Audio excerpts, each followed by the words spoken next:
ਵਾਹਿਗੁਰੂ ਵਾਹਿਗੁਰੂ ਵਾਹਿਗੁਰੂ। ਵਾਹਿਗੁਰੂ ਜੀ ਕਾ ਖਾਲਸਾ, ਵਾਹਿਗੁਰੂ ਜੀ ਕੀ ਫਤਿਹ। My name is Jasdeep Kaur. I am a career counselor, well-being coach and a public speaker.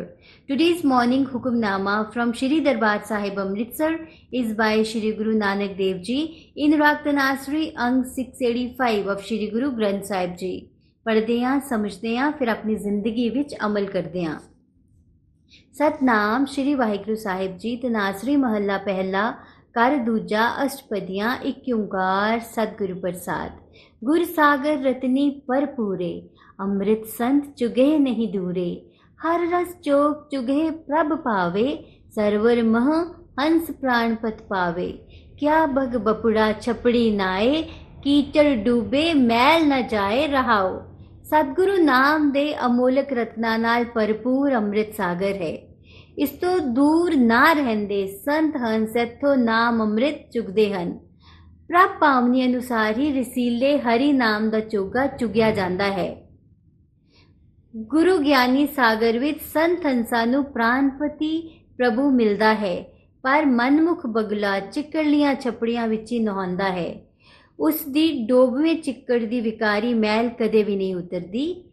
So today's Hukamnama is a beautiful distinction of why it is important to seek the blessings of Almighty and seek the clarity. Why it is important to follow the advice of the Guru. See, what truly works is truth in any sphere of life.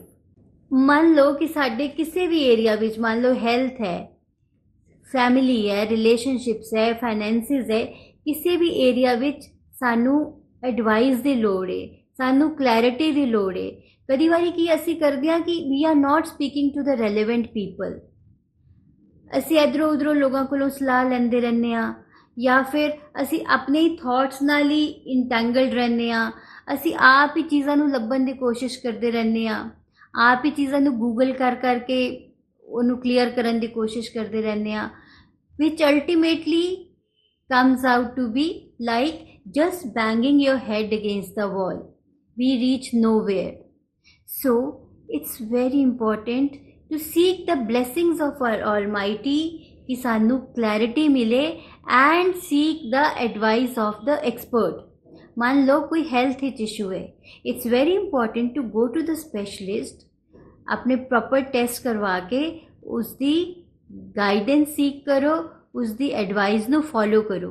मान लो career clarity नहीं है या career which एक options चाहिए ने, very important to go to the expert, go to the career counsellor. मान लो कुछ रिलेशनशिप विच प्रॉब्लम है, रिलेशनशिप विच प्रॉब्लम्स नाल की हुंदा है, we are just speaking to people here and there, मेरे नाल ऐ होया, मेरे नाल ऐ होया। There are two options. First of all, go to the person concerned जिहदे नाल प्रॉब्लम है, सीधा ओहदे नाल गल करो and create some win-win situation and sort out the matter. और seek the advice of the expert. कोई इस तरह दा इंसान जिहड़ा कि तुहाडे रिलेशनशिप विच चीज़ां सॉर्ट आउट करन विच सपोर्ट कर सकदा है।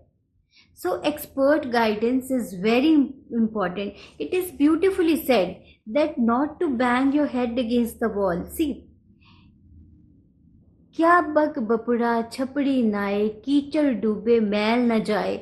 वो मैल कभी भी नहीं जाती, वो नेगेटिविटी कभी भी नहीं जाती अगर तुसी क्लैरिटी नहीं सीख करोगे। So it's so very important to seek the clarity. So we should never be ashamed of or overly prideful or even fearful of seeking the advice of the expert. Professional advice साडा time भी save कर सकती है and we can ultimately reach our goal or look forward to success. So seek the advice of the expert and always pray the Almighty कि सानू ठीक direction दिखाए। Ultimately right direction is the key to have a fruitful life. So आज इस चीज़ नू अमल करो। Look into your various areas of life where you are just banging your head against the wall, you are reaching nowhere, confusion होर बढ़ती जा रही है, नेगेटिव थॉट्स होर कर लेने, ਉਹਨਾਂ ਨੂੰ ਸੌਟ ਆਊਟ ਕਰੋ, go to the relevant person and seek the advice, follow the advice, ਉਹਨਾਂ ਦੀ ਦਿੱਤੀ ਹੋਈ ਪ੍ਰਿਸਕ੍ਰਿਪਸ਼ਨ, ਦਿੱਤੀ ਹੋਈ ਐਡਵਾਈਸ 'ਤੇ ਚੱਲੋ। ਫਿਰ ਦੇਖੋ ਕਿ ਕਿਸ ਤਰ੍ਹਾਂ ਤੁਹਾਡੀ ਜ਼ਿੰਦਗੀ ਨੂੰ ਡਾਇਰੈਕਸ਼ਨ ਮਿਲਦੀ ਹੈ ਔਰ ਕਿਸ ਤਰ੍ਹਾਂ ਰਿਜ਼ਲਟਸ ਆਉਂਦੇ ਨੇ। So today follow this, then share your experiences with me. Take care, be balanced, be happy. Waheguru ji ਕਾ ਖਾਲਸਾ, ਵਾਹਿਗੁਰੂ ਜੀ ਕੀ ਫਤਿਹ। ਵਾਹਿਗੁਰੂ